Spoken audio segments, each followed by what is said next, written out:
Geekdom Movies. We are back. Happy 2026, and we are starting out with a bang. As you guys know, we did another review. Sarah was introduced to our channel. She's going to be one of our co-hosts. If you want to learn more about Sarah, check out that video. Right now, we're here to discuss the Oscar that Timothy Chalamet is going to win. I'm calling it right now. Timothy Chalamet. How do you say his name? Timothy Charlemagne? Chalamet? I've always said Charlemagne. I'm going to go ahead and call it. He should have won for Dune Part 2, and those jerks didn't do it. But I think for this movie, he's going to get the Oscar. I could be wrong, but I get that feeling inside of my bones that he's going to get that Oscar. Now, here's the thing about Marty Supreme. I don't know. Did anybody see the trailers for Marty? Because I did not. I saw a teaser. You saw a teaser. I saw a teaser. It was like maybe a 15-second clip. Okay. That's all I saw. Yeah, I have no idea where this movie was going to go, nor did I know it was about ping pong championship. Really I feel like it's about so much more. Oh, absolutely, but the end goal is for him to get to Japan and go to this. That's in the trailer. I did watch it today, of course, but Yeah. like his goal is to go to the championship and get to. But on his journey, like it's really weird. Like there's a part of me like just like wants him to suffer and just have the worst thing happen to him. But then there's the other side where I'm like, no, I really want you to succeed also, because you're like, they do a lot of like fast backstory where he explains himself, but he's douchey about it. I don't know how else to say it. He's a I feel selfish, self-loathing. He's a narcissist. He's a narcissist. He's a car salesman on the run. He's a car salesman on the run. That's a good. Yeah. And the whole time, like, I do not like you, but I'm interested to see where your story goes, but I don't like you. And if any movie can do that, where it like keeps me watching, even though I don't like the main character or like the main actress in the movie, that you've already done something to like, that most movies can't do. Like, because he's not a likable character. But he does have tiny moments where he is caring or loving or actually does show emotions. Very little, but there are parts. And there's other times where I'm like, you totally deserve to say that to that guy because that person is not being very nice, and put him in his place. But then at the same time, he's also putting foot in his mouth, and he needs to be put in his place, and he does. He actually gets humbled a lot throughout the movie while continuing to be on this journey of just, it's like a wrecking ball that just coming. You're like, you have so much talent and charisma and you have so much going for you, but every turn you just make it harder for yourself for no reason.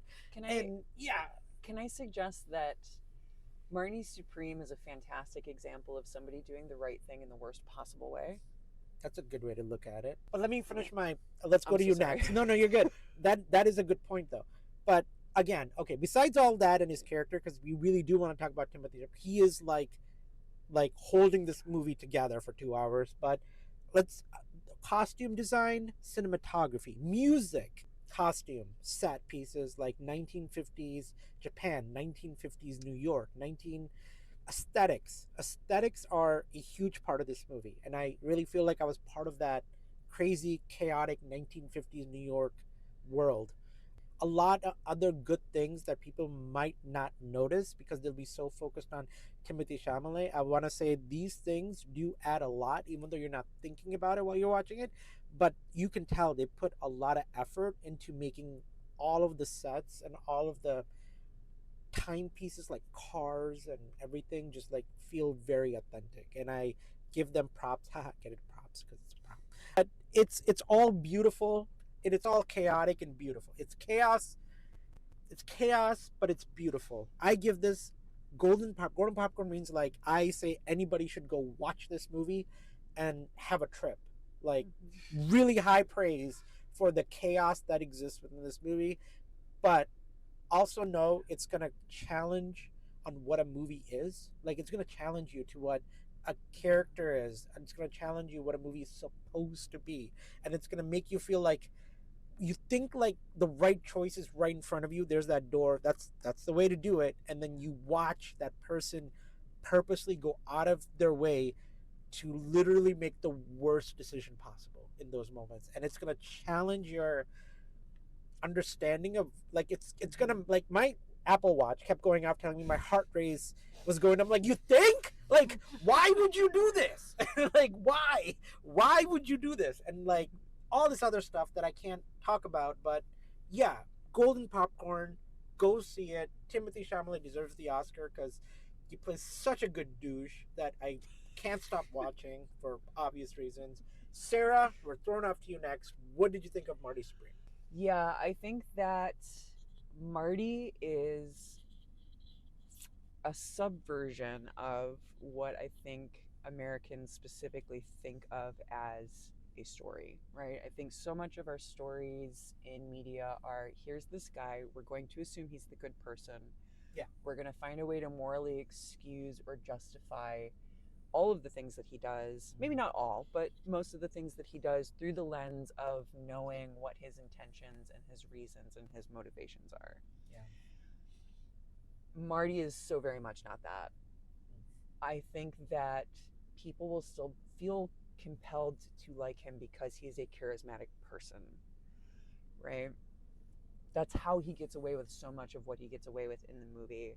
But I think anybody who is viewing this through the sort of like internal justice meter that I was is going to have a really hard time liking him. Yeah.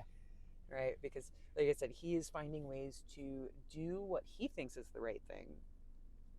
For himself. And for himself, very specifically, in the worst possible way, right? There's really nobody or nothing that he's not willing to barter off. Right, he has so many opportunities to do the right thing, and it's like literally gifted to him, and he slams that door shut and makes it absolutely impossible to just receive that gift. I find it noteworthy that there's like a very important thing that happens in the movie, right? He has an opportunity to do it the right way, throws it away, and then has to trade so much of himself and everybody else When he could have gotten it, just to get himself back to that opportunity. Yeah. Right? And that's what's so frustrating. It is a battle of his ego versus his own goals. Yeah. Right? And I think that is... I find it healthy and unhealthy in a way. I think that there is a lot of people who are going to benefit from seeing Marty's behavior and maybe reflecting on that in ways that they're maybe being taken advantage of. But I don't think that anybody who is a habitual take advantage ofer, right? Yeah. People who habitually take advantage of others is going to watch that movie and walk away saying, I think Timothy Chalamet played a bad person. I think they're going to identify with him too much. They're going to see him get what he wants, and they're going to think that that means it was okay, right? And so, yeah, if you are watching this movie and you are identifying with Marty, please call a therapist. You're having problems that you don't realize you're having. Right. All right, so would you recommend it? As a movie, absolutely. As a lifestyle, never. Okay. Okay. Sorry, we didn't mean I to talk really that like much what you stuff. said about the thing about like how most Americans would probably identify with his situation. I agree with that. I think that he's basically chasing the American dream in this, and doing it in ways that seem like excusable to someone from their own perspective. Yeah. Which is most definitely not okay because you're not thinking of anyone else, as you said.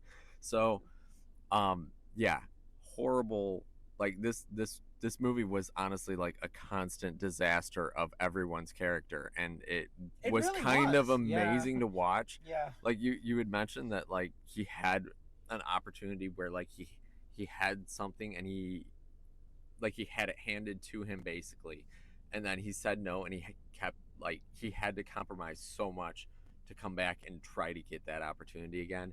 It wasn't even just one situation. There were like at least two, if not more than that, that I just didn't catch during it, And honestly, thinking about it just a little bit more, no, there were even more opportunities than that. But like every single one, he rejected it the first chance he had, and because he thought he could get a better deal or do something better, which is so rough. Right. And semi relate to that aspect Yeah. so many times where I'm like, oh my goodness, yeah, that if you don't agree to something when the opportunity presents itself, you end up regretting it so many times.